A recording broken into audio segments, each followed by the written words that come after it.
बस्ती जिले के विकास क्षेत्र कुदराहा के प्राथमिक विद्यालय शिवपुर में शिक्षा मित्र पद पर कार्यरत हरीशचंद्र तिवारी के सेवानिवृत्त होने पर शनिवार को विद्यालय प्रधान अध्यापक विनोद कुमार के मौजूदगी में विदाई व सम्मान कार्यक्रम का आयोजन किया गया।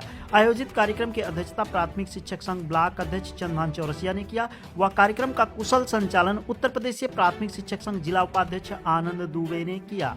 इस दौरान सेवानिवृत्त शिक्षा मित्र हरीशचंद्र तिवारी को स्मृति चिन्ह, अंगवस्त्र व आर्थिक सहयोग देकर सम्मानित करते हुए भावभीनी विदाई दी गई। शिक्षक नेता और अन्य शिक्षकों ने सेवानिवृत्त शिक्षा मित्र का माल्यार्पण कर उन्हें स्मृति चिन्ह और विभिन्न उपहार भी भेंट किए।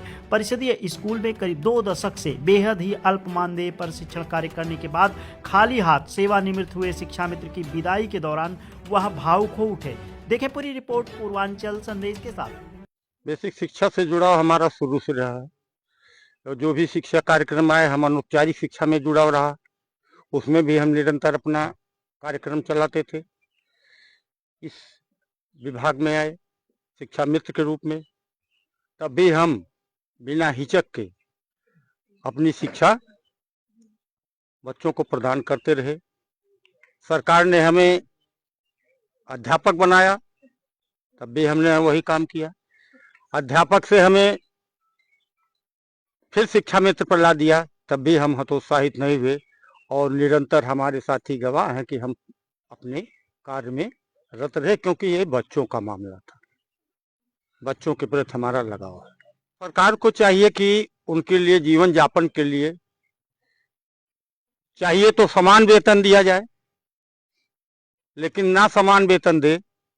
अगर सरकार की आर्थिक स्थिति गिरी हुई है तो कम से कम जीविकोपार्जन के लिए अच्छा मान दे,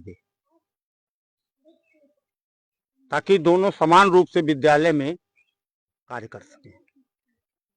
मैं उत्तर प्रदेश सरकार से कहना चाहता हूं, जो हमारे शिक्षा मित्र साथी सन 2000 से इस विभाग में कार्यरत हैं, अब ऐसा समय आ गया कि शिक्षा मित्र साथी सेवानिवृत्त हो रहे हैं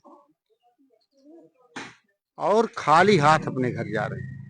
बहुत कष्ट का विषय है, बहुत संवेदनशील मामला है।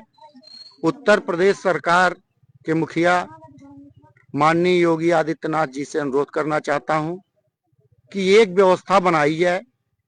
जो भी आप मानदेय दे रहे हैं, लेकिन एक व्यवस्था होनी चाहिए कि जब शिक्षा मित्र साथी सेवानिवृत्त हों तो उनको कुछ सहायता की राशि उत्तर प्रदेश सरकार को देनी चाहिए।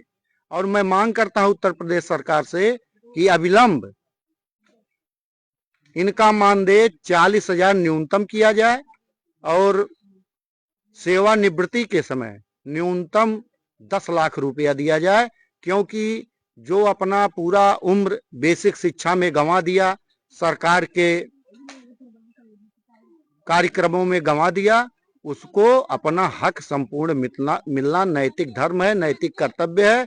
उत्तर प्रदेश सरकार से यह कहना चाहता हूं। चूंकि आप शिक्षा मित्रों के दर्द को करीब से देखे हैं और स्थितियां ये है कि बेहद ही अल्प मानदेय में शिक्षा मित्र काम करता है, परिषदीय स्कूलों में शिक्षक के समकक्ष ही काम करता है। इनके दर्द को कैसे आप देखते? अब दर्द क्या मत पूछिए, कलेजा फट जा रहा है। साथ ही सेवानिवृत्त हो रहे हैं। अब हम लोग उत्तर प्रदेश सरकार से मांग ही कर सकते हैं, कर क्या ही सकते हैं, क्योंकि लगातार आंदोलन किया गया, उसमें भी कुछ निष्कर्ष नहीं आया। आज उत्तर प्रदेश सरकार के मुखिया माननीय मुख्यमंत्री योगी आदित्यनाथ जी बोल करके आश्वासन दिए हैं, उन्हीं के आश्वासन का हम लोग इंतजार कर रहे हैं।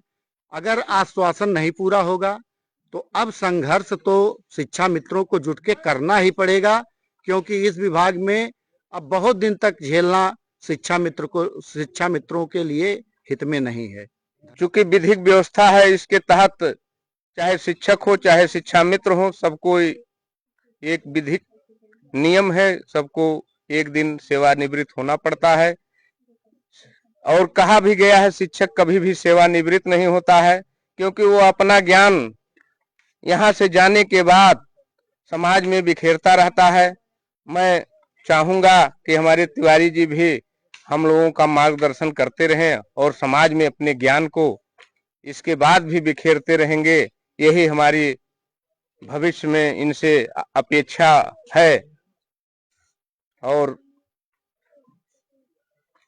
उम्मीद है। बेसिक शिक्षा में 2 दशक की सेवा दी है इन्होंने और आज जब सेवानिवृत्त हो रहे हैं तो खाली हाथ घर जा रहे हैं, क्या कुछ नहीं?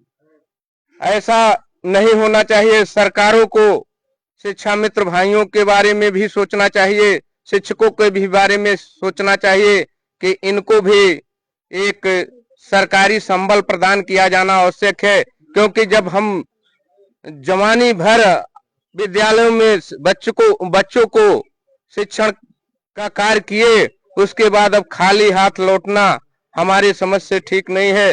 सरकारों को इस बारे में सुधार करना चाहिए। हम लोगों का जीवन यापन कैसे हो, ये सरकारों की जिम्मेदारी है। सरकार को सोचना चाहिए हम लोगों के भविष्य के बारे में, कुछ न कुछ जरूर सोच के, और बुढ़ौती के लिए, जीवन यापन करने के लिए हमें जरूर कुछ न कुछ सहायता सरकार से पेंशन के रूप में प्रदान किया जाना चाहिए। ये हमारी सरकार से मैं मांग भी करता हूँ, निवेदन भी करता हूँ।